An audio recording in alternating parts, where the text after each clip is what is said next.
नमस्कार दोस्तों। उत्तर भारत में यह पर्व नवरात्रि के नाम से जाना जाता है, जिसमें 9 दिन तक मां शक्ति की आराधना कर 10वें दिन विजयदशमी का पर्व मनाया जाता है, जो रावण पर भगवान श्री राम की बुराई पर अच्छाई की जीत का प्रतीक है।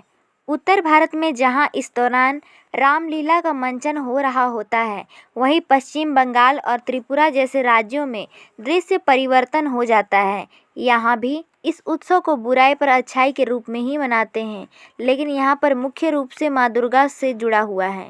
पौराणिक मान्यताओं के अनुसार 2 कथाएं प्रचलित हैं, जो इस प्रकार हैं। उत्तर भारत में प्रचलित कथा। जब राजा दशरथ ने भगवान श्री राम और माता सीता को वनवास का आदेश दे दिया, तब एक दिन वन में रहते हुए रावण ने माता सीता का हरण कर लिया।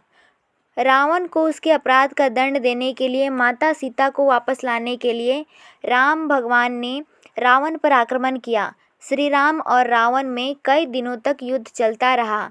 श्री राम ने विजय प्राप्ति के लिए माता दुर्गा की आराधना की और 10वीं तिथि को रावण का वध किया। इसी उपलक्ष्य में विजयदशमी का उत्सव मनाया जाता है।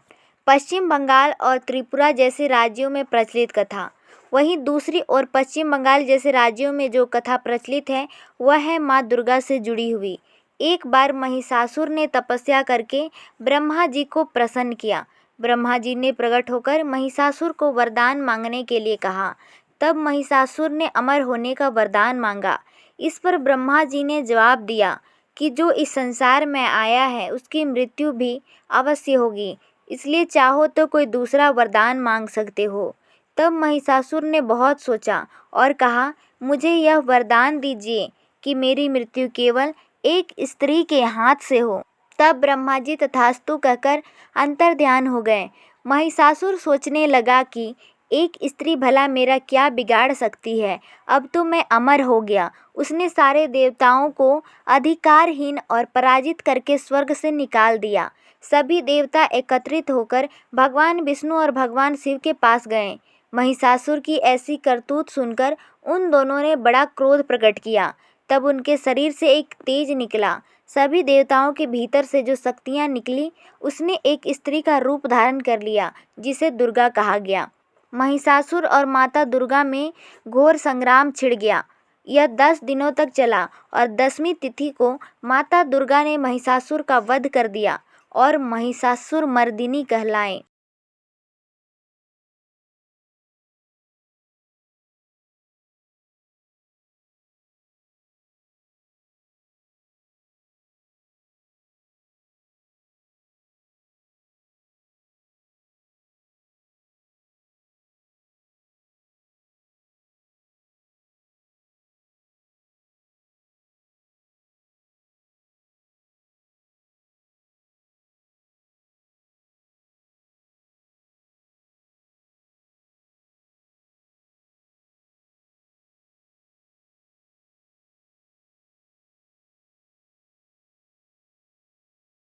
नमस्कार दोस्तों।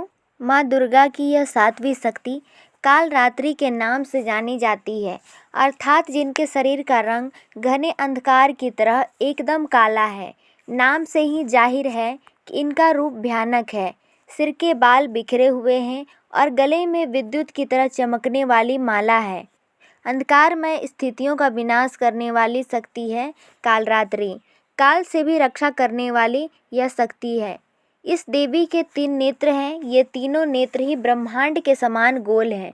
इनकी सांसों से अग्नि निकलती रहती है। ये गंधर्व की सवारी करती है। ऊपर उठे हुए दाहिने हाथ की वर मुद्रा भक्तों को वर देती है।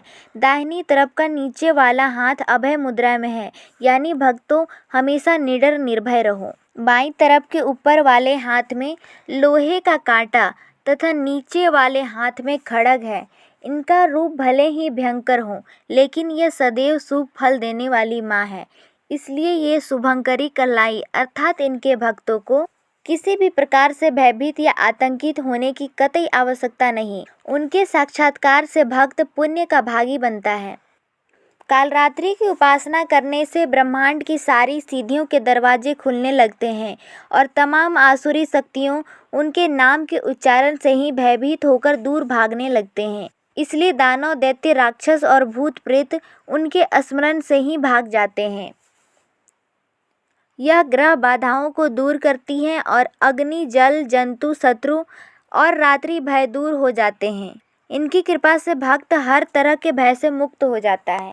आचार्य मिश्र बताते हैं, जब दैत्य शुंभ, निशुंभ और रक्तबीज ने तीनों लोकों में हाहाकार मचा रखा था, तब इससे चिंतित होकर सभी देवता शिवजी के पास गए और उनसे रक्षा की प्रार्थना करने लगे।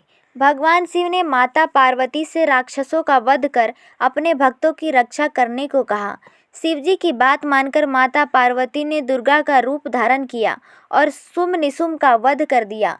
जब माता दुर्गा ने दैत्य रक्तबीज को मौत के घाट उतारा तो उसके शरीर से निकले रक्त से लाखों रक्तबीज दैत्य उत्पन्न हो गए। इसे देख दुर्गा ने अपने तेज से कालरात्रि को उत्पन्न किया। इसके बाद जब माँ दुर्गा ने दैत्य रक्तबीज का वध किया और उसके शरीर से निकलने वाले रक्त को माँ महाकाली जमीन पर गिरने से पहले ही अपने मुख में भर लिया। इस तरह माँ दुर्गा ने सबका गला काटते हुए रक्तबीज का वध कर दिया।